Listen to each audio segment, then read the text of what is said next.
Hi, everyone. I'm Maurice Harari. I'm the co-founder and the CEO of the Bid Lab.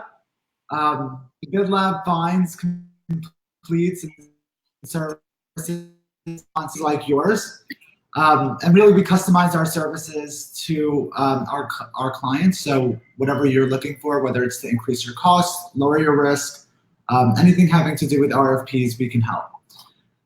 Just to give you a bit of a background, a bit of an overview as to my background before I go into the Q&A questions that were submitted before this session. I started the Bid Lab after serving as the North American lead for bid responses for a large data and technology company called IHS Markit. I've won millions of dollars worth of bids from some of the world's largest companies and government agencies. But while I was working at this really large company, I realized that they were taking advantage of just being so large and having a dedicated RFP team, which is why I started the Bid Lab, so that I could be a competitive advantage for small companies and medium-sized companies like yours. If you've ever seen an RFP before, you know how bad these can get, and we're here to help you with them.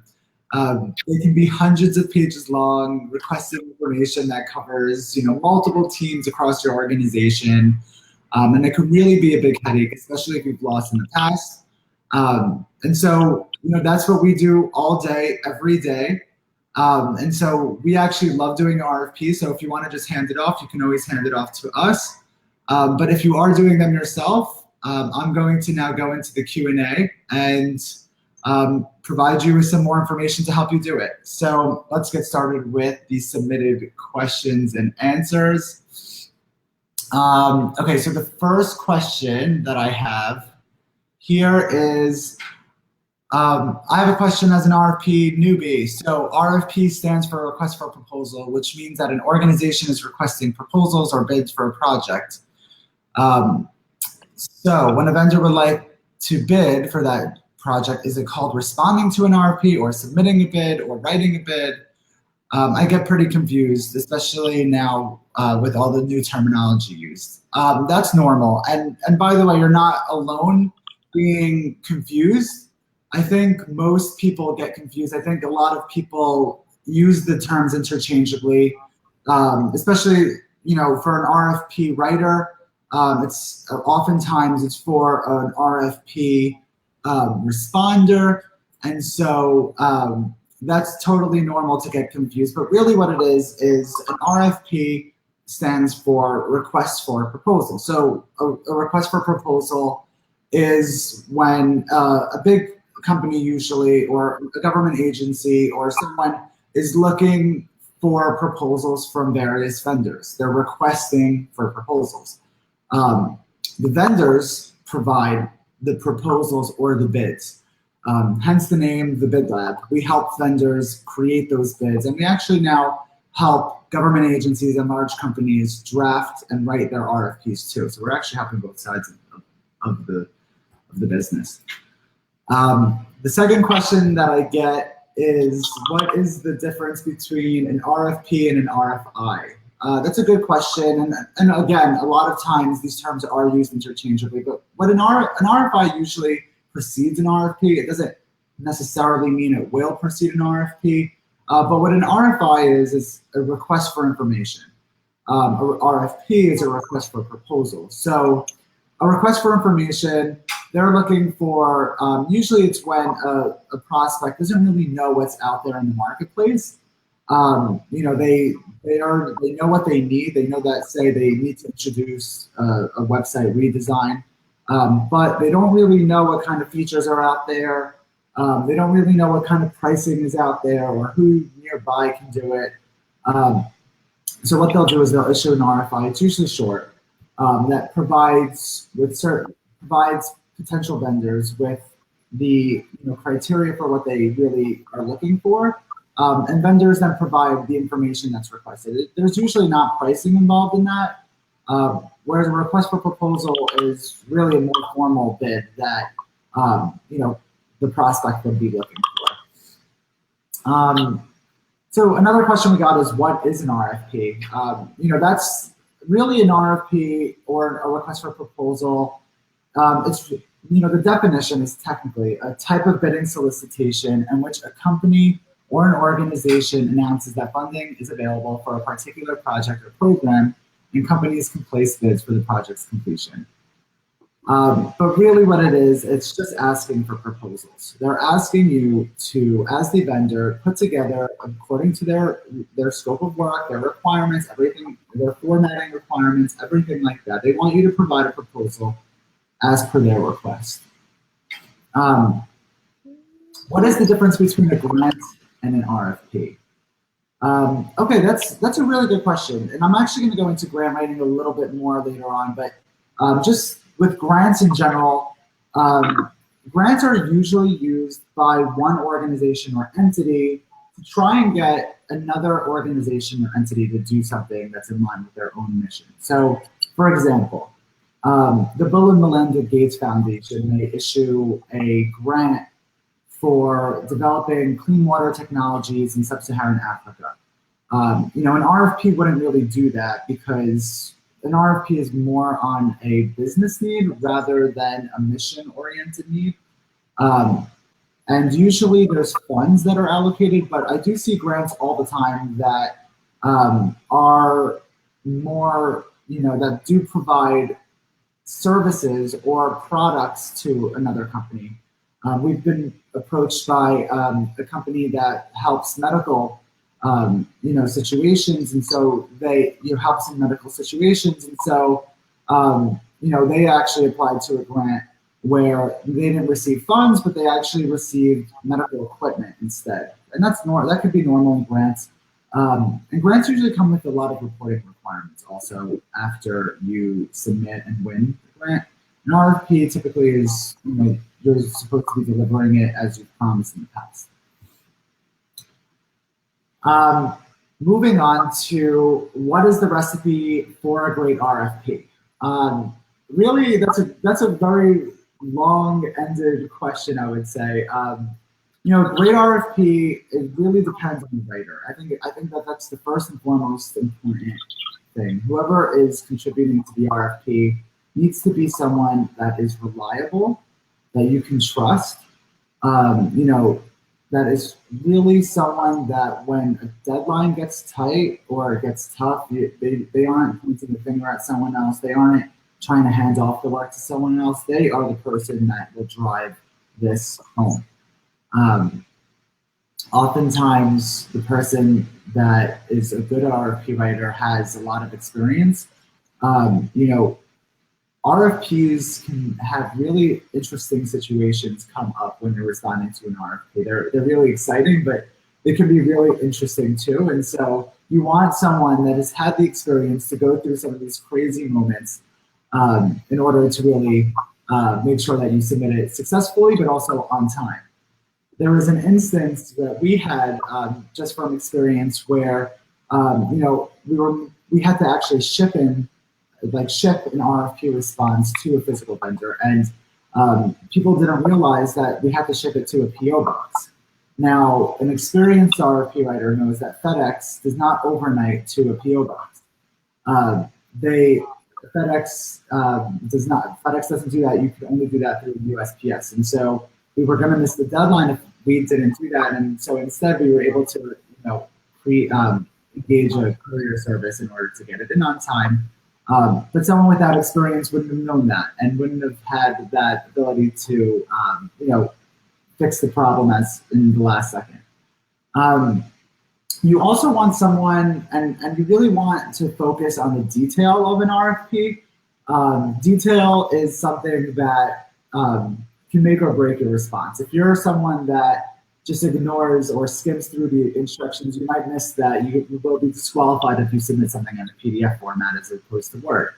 And that experience is something that would really be a shame for you and your company if you did all that work, you put together a 100-page proposal, and you were disqualified over one small detail. So just make sure you're paying attention to that. And just finally, I would say you want someone positive. You want someone that isn't going to complain the whole time. RFPs can get somewhat tedious if you're working on it for too long at once. And so you want to make sure you're working with someone that can really, keep things interesting, keep things positive. You definitely do not want a team of RFP writers that's complaining the whole time or pointing the finger at each other. That can get real, ultimately you'll just be unsuccessful. So the next question I have is, what are some RFP tools that we use? So that's a good question. I mean, really, in RFP, we have our tools that we definitely use, but we really do customize the tools according to the RFP instructions, because some RFPs require that you submit in Word, some in PDF, some according to a portal. There's anyone has written RFPs before and has used the system Ariba. It's not something that is generally loved in the community, in the RFP community, but we have to use that sometimes. Word, Excel, PowerPoint, whatever you feel comfortable doing is what you should probably be using, because you want to be able to format quickly and you want it to look good. But there are also a ton of proposal softwares that you can use out there that are they range in different levels of actual that they actually work. But we actually have different recommendations depending on the RFP. So I would have to say with that question, it's an RFP dependent one. The next question is there a difference between a request for proposal and an invitation to bid? They're very similar. And a lot of times I see invitation to bid use invitation for bid or invitation to bid. I see that used a lot more often in Europe. It is used in the US too, but usually an invitation to bid is more focused on a price. So you'll see it's also referred to in the US as an RFQ, or request for a quote. This is generally used when the person procuring knows that what they want. So they'll say they want in Oracle databases, and they know that that's what they want because it's compatible with their other infrastructure. But they just want to know what different vendors can provide relating to price. Another person said, I won the bid, what now? Well, that's great. I mean, congratulations on winning the bid. That's a really great and awesome achievement for you. And you're actually thinking about it the right way, where what now? Like, this is where the real work begins. A bid response is really difficult to put together, but it's what you do after that really, it really just will mark you as successful or not, because the vendor might come back to you again if you just succeed really well and not issue out another RFP whenever they need something else. But if you're not focused and you're not organized about the follow-up, you really could get in trouble depending on what you've committed to in the RFP response. So what I would say is, first things first, review your RFP, review the RFP response that you've provided and that you've committed to, because in RFP and all of that, especially if you're working on multiple RFPs and it's not just one RFP you're working on, you might have gotten it mixed up with something else. You might have forgotten what you committed to, especially if the evaluation period was 90 days. 90 days plus. You just want to make sure that it is something that you can actually respond to and that you can actually commit to. And just make an outline of the deliverables that you have to make. I mean, oftentimes there's requirements that you need to provide before the request for proposal is submitted, and then there's a whole other set of requirements that are required after you submit and after you win. So, for instance, one of a client that we've worked with that's won their bid was at first required to hand over a bunch of different documents, but then after they had won, they realized they needed to have business insurance. They needed to have, a certificate of good standing, things like that. So we helped them pull that stuff together, but it was all in the RFP. So we were able to quickly pull it all together and to have it outlined and easy to do. But you would actually be surprised how much it would actually deviate from the original plans from what you're actually required to provide. So, oftentimes we'll see after a vendor is won, the contact that they're working with says, oh, you actually don't need that, don't worry, or you don't need this bond, or you don't need this, because it's a requirement that you would have to meet, but not necessarily, something that they're looking for. So if that does happen, just make sure you're getting everything like that in writing by your contact. You don't want a situation, where down the line, 6 months from now, a new RFP contact comes through and says, you never provided this documentation, we're not paying you. If you have in writing from a previous contact that you've agreed to not provide that documentation, to make sure you have it and it's accessible. And finally, I would just say, do your research. Do your research of what previous people have done successfully in your industry. Make sure you're also doing your research and what is industry expectations just in general. It's super important to be the one that is organized. If you're the vendor, you want to keep your customer organized. You want to keep your engagement on track. You want your deliverables to be delivered successfully. You don't want to be waiting on them. You don't want them to think that they're waiting on you, but you're really waiting on them. Just communicate. I actually love to make weekly meetings or monthly meetings or quarterly meetings, depending on what's appropriate for the engagement, just to have a touch point with the contact that I'd be working with. It really helps just maintain a steady flow of deliverables and a steady flow of just communication and being on the same page. So the next question actually goes into what are the best communication practices while responding to an RFP? So that's a tricky question actually, because you want to follow the RFP instructions of how to communicate. You don't want to just call someone. You don't want to just make yourself randomly showing up on someone's doorstep and saying, hi, I'm responding to your RFP. It does not work like that, especially in government, where you, if you communicate, you could get in trouble for, colluding. There's really strict instructions with government RFPs, especially. On private RFPs, you typically do have more leeway in terms of what you're allowed to, how you're allowed to communicate, how you're, we're getting more questions as this is coming in, so that's really cool. I'm just seeing these. Oh, and yes, the Dunkin' Donuts. The Dunkin' Donuts does keep us moving here at the Bid Lab. But yeah, so I would say just follow the communication instructions.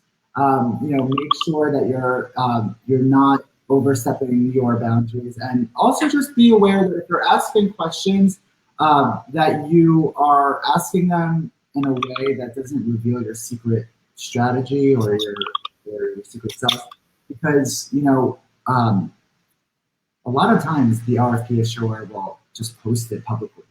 So you don't want to give away like, oh, is this the right price that we should be giving? Is this in line? No, don't give away what you're going to be responding in your RFP. Communicate and listen to what the RFP instructions actually are. Okay, so the next question is, how is it worth hiring a internal RFP writer? That's a good question. It really depends on your company.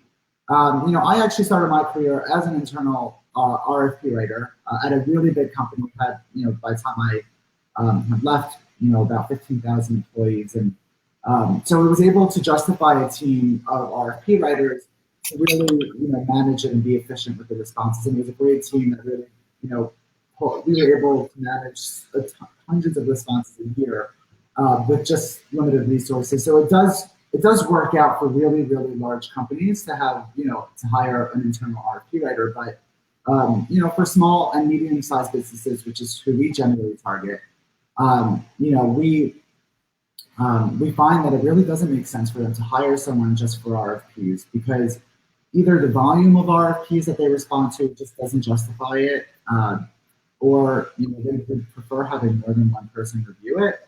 When one person's working on an RFP, it often has spelling mistakes or medical errors, and so here at the Bid Lab, we actually have multiple people working on an RFP to make sure that even the smallest errors are caught. So it's really just a matter of figuring out that cost. It also depends on where you're located. If you're in a major city, because it's if you get really costly, to provide rent, to pay for the office space, the healthcare costs, any minimum wages, things like that. And oftentimes, it is cost beneficial to hire an outside consultant, but I'm not biased at all on that question, I guess. The next question is,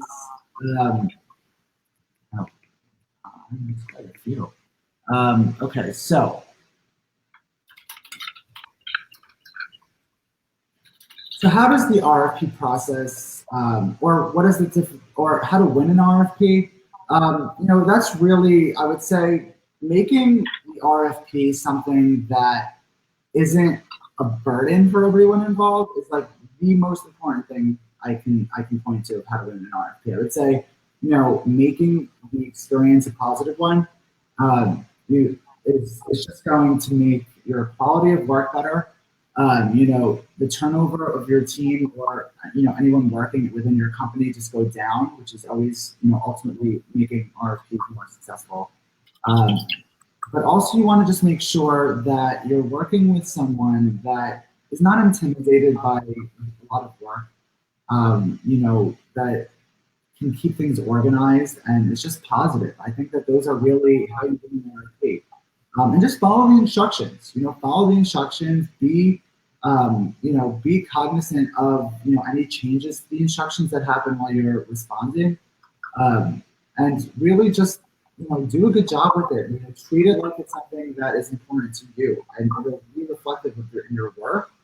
And the person reviewing it will really appreciate what you've done, and they'll want to engage you in a further conversation. They'll want to ask you more questions about it if you write something compelling, as opposed to just copying and pasting the same answers over and over. So I would say definitely keep it as something that's fun, an opportunity for you. It's exciting. It's a new project. I mean, I find it to be like the most exciting moment in the world when I submit an RFP and it's all done and it's hundreds of pages long and it's submitted on time and everything's perfect. I mean, that's the best feeling in the world.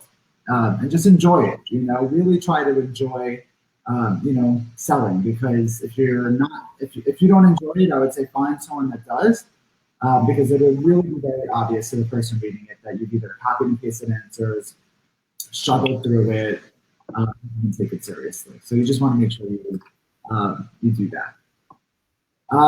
The next question is, where can I find an RFP opportunity? So I will begin by that question by providing free resources that we use and I think everyone really should be using, that are made available by the federal government, and that is fbo.gov. That stands for fedbizops.gov, and what that is all the government procurement opportunities by the federal government are posted on this one website, where you can go and you can actually look, and it's really a ton of fun.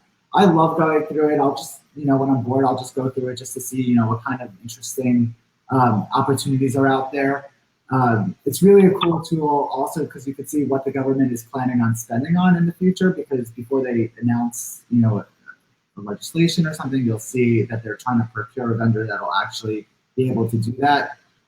We saw that with Guantanamo Bay before that was announced that they were trying to close it. There was a ton of RFPs in there about trying to get different vendors that can help. And there's also RFPs for the current wall that is being proposed on the southern border. It's just really interesting to go through and to see what the government is looking to procure and how much they're willing to spend. The problem with FBO is, if you've ever tried to use it, is it can be a little tricky to understand, all the different terminology used, the best methods of searching through it. And it's also could get tedious after a bit of time. So just break it up, put it in your schedule to look through that, periodically, or you can hand it off to us where we do this.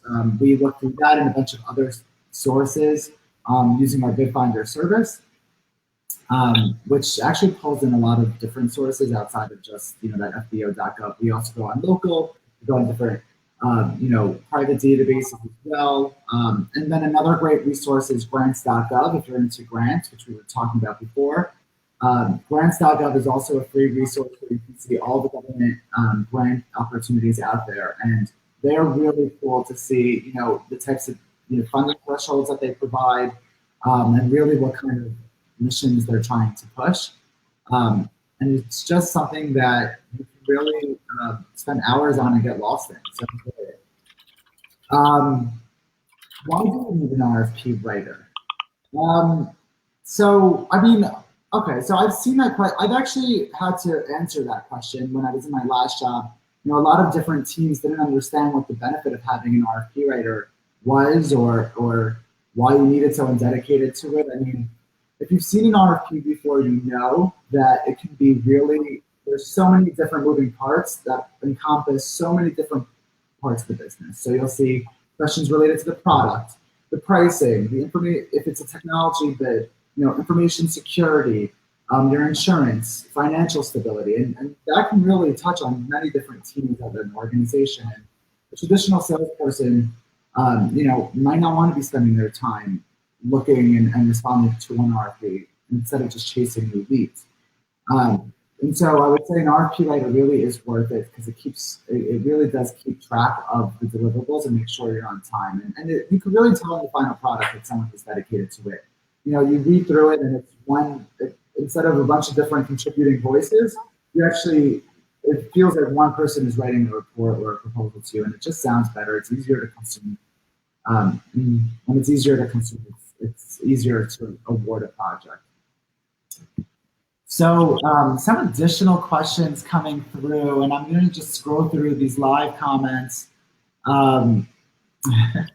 Thank you for these shout outs and everything. So what is your favorite thing about working with RFPs? Oh, that was actually from us. Let's see. Oh, okay. So are government bids more difficult to win than private ones? That's a good question because it depends. Are you someone that likes a challenge or not? Because the government bid is going to be more difficult generally. I would say that it's more. There's more requirements. There's more compliance requirements. You're going to see different regulations being involved. Whereas a private bid is really just looking for the answers. Are you able to meet the scope of work? Are you able to do certain things? It's more straightforward, and actually with private bids, you can really have fun with it, of how you can present it. Whereas government bids, you kind of have to follow their exact specifications. Do not go crazy. Do not reinvent the wheel on a government bid because you will lose just because of that, and it's not something you want to do. Also, government bids do take longer usually to review than private bids. Whereas a private bid is just, think about it. It's one person to the other. They want to move the project along. The government has an evaluation period where they really have to review every single bid that was submitted, make sure that they're following the evaluation criteria as it is stated in the RFP, and making sure that they're meeting all the regulatory requirements of procurement. And it's just a reality that is how the government works. And people really complain about the government, about how it's bureaucratic.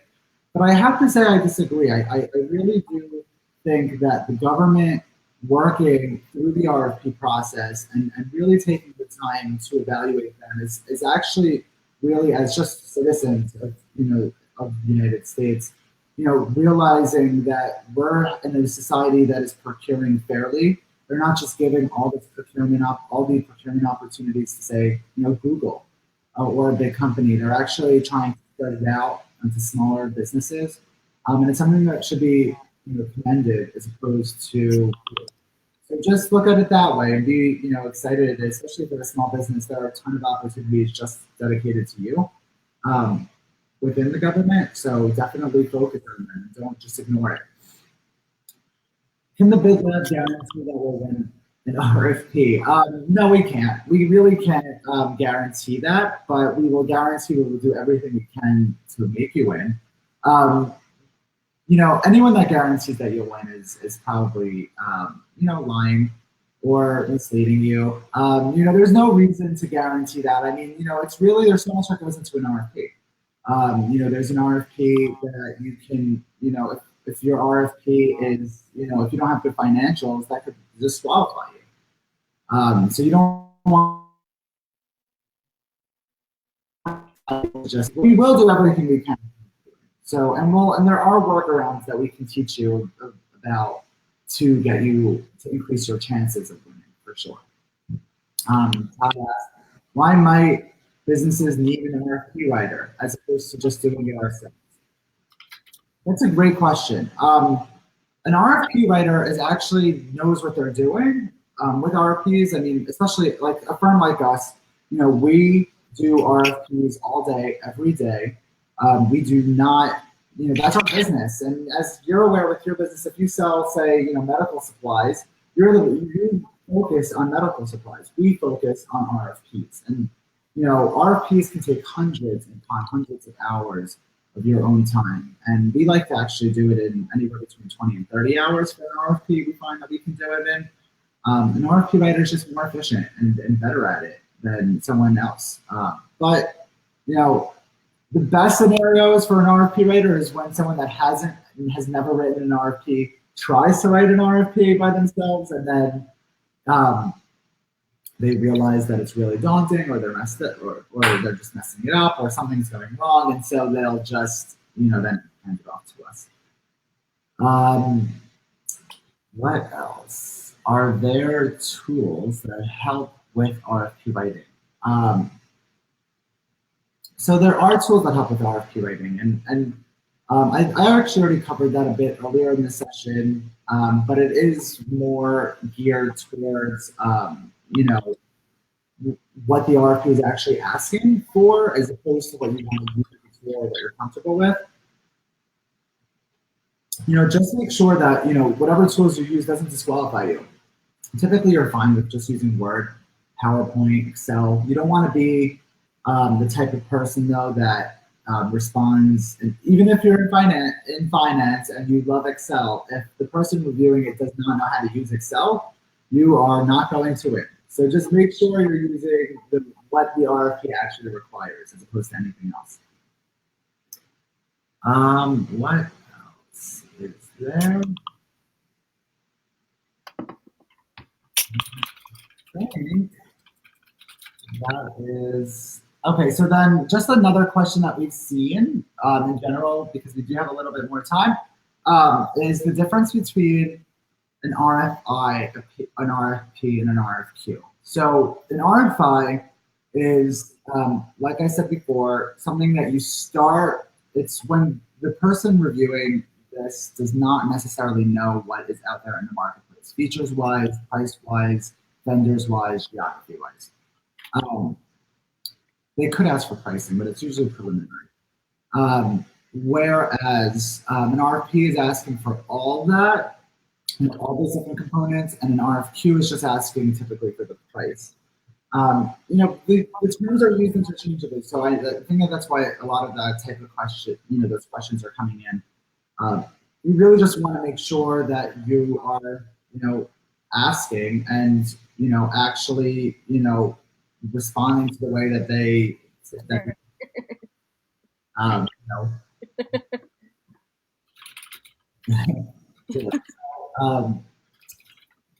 That is really everything on the questions.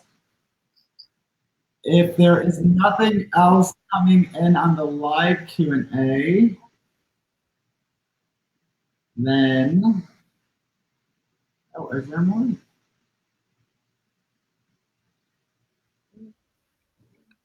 My apologies. Oh, okay, there are more questions. I just missed them. Okay, so it was going the opposite way than I had seen. Okay, so what is my favorite thing about working on RFPs? My favorite part about RFPs and writing RFPs is the rush that I get when I submit it. But it's also being able to quarterback something and really, drive a sale. I mean, I love sale. I love the sales process. I love, especially for our, like as opposed to my old job where I was working at a really big company and doing RFPs for one company all the time. This Bed Lab is a lot more interesting because I'm learning about all these different businesses and I'm helping all these small businesses, grow. There's nothing more exciting than taking a small business and winning them a contract that changes their whole business and size and everything. And that excitement is just, it's really addictive. And it's really something that I live for. So it's definitely my favorite part of the business is just growing our customers' bottom line and really seeing that the effect it has on their lives. Um, I had a client that has just won this week, and it's the same. She just won her first bid, and it's the same week as her wedding, and she's just said it was the best week of her life that she won the bid, and it was her wedding, and it was just nice to be a part of that, and I love it. Um, so, um, what is the craziest RFP requirement you've seen? Oh my God, that's a good question. I've seen some pretty crazy requirements. I've seen like big bonds that are required to, you're supposed to provide a bond of, six figures even before you won the deal. I would say some of the crazier requirements that I've seen have to do with the actual functionality of different products. Um, but really, the craziest always come from the government. The government has a lot of requirements, so just make sure you're pricing out that crazy requirement. Um, Another crazy requirement that we've had to do is one of our clients was providing medical service. They provide, that provides medical services. They were selling to a prison. So we actually had to go to a prison. It was mandatory to visit the prison before you submitted the RFP. And we had to go visit prisons in the middle of these crazy snowstorms in the middle of that winter and drive, 6 hours there and 6 hours back in one night. I think that's kind of the craziest requirement I've seen, if I could think of. But we've seen it all. I mean, we really have seen it all. Sometimes, you can't submit it via a PDF. I think or changing your pricing down the line sometimes could seem crazy depending on, the type of bidding that you're doing. And I think that is all the questions. If I'm just going to close this webinar by thanking you for joining and I think I just saw another comment. Do any innovative forward-thinking companies use RFPs? Yes, I think the most innovative companies use RFPs, and people think that it's not the case. People think that RFPs are so old school, and I see articles about it all the time, and I got so frustrated with that because RFPs are used for hundreds of billions of dollars a year in procurement by the federal government alone. Private companies post RFPs all the time, and RFPs are used for complex solutions. They're not just used for the sake of, I actually tell customers that have a pretty straightforward product that they probably shouldn't be doing RFPs because they can just do, just issue pricing. You send them the pricing. That's what an RFP is for. But an RFP is really something that, there's a really complex technology stack, and only the most innovative companies would actually feel the ability to implement something like that and become more efficient and push for that, even when it's hard. And the problem with, let's say there's this really crazy infrastructure project, technology infrastructure that a company is looking to procure, right? How would you do that outside of an RFP? I mean, would you ask for a presentation, and then how would you ask that presentation over your competitors? An RFP allows someone reviewing something complex to make it and more, to review it in a more not arbitrary, but really according to evaluation criteria. Um, and this actually goes into the next question that just came in of, can any type of business benefit from using RFPs? Um, really, any business can benefit from RFPs. I would say that every single RFP every single business that has approached us, I was able to find RFP opportunities for them that directly align with their business. Every single one. Every single one. When there's, hundreds of billions of dollars a year in the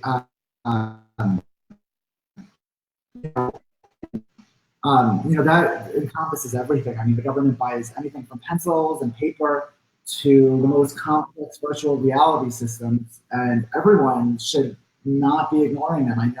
I know people get tired of RFP writing, and it's why they ignore the RFP process. But it doesn't mean that you are doing, that you are. It doesn't mean that RFPs are not right for your business. It just means it's not right for you, and you should, outsource it. It doesn't necessarily need to be to us. You can outsource it to someone else, or you can hire someone. But to just ignore RFPs is a big missed opportunity. And yeah, I mean that would be the big point to drive home about RFPs. I think that's it. If more comments do not come in, but I would say, thank you so much for joining. We're going to be doing these webinars on a monthly basis, and I would love to hear how you think we did. Whether even if you just want to tell us that you enjoyed the background view, even if you want to just tell us, more questions to go over next time, or something that you feel like we could have covered better, I would love to hear it. I'm always open to suggestions. And I want to make these webinars something that is interesting to you, and is applicable to your business, and something that you can really take away, take something away from here and bring it and apply it to your RFP writing, to make you more successful. So please reach out, call us, email us if you need anything. We are around. And thank you so much for joining the introduction, what is an RFP webinar.